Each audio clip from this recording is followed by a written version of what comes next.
И значи, къде е това момченце пак закъснява? Я гледай колко часа е станало. 11 часа. Значи, Иване, аз ти казах да не го пускаме този малкия посред нощите. Кой знае кой го и фанал, го и прибил, го и фърлил някой канавка.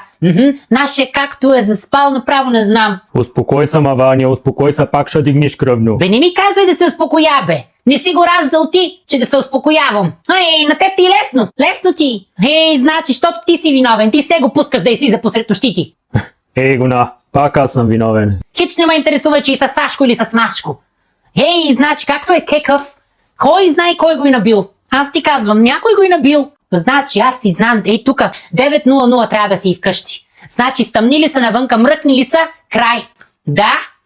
Сега ще му звънна. Избраният номер е за... Гона, не си издига телефона, няма батерия. За какво му купувам аз този телефон? За какво? Ей, само да се преберето и аз ще го оправдая, ще не направя нищо.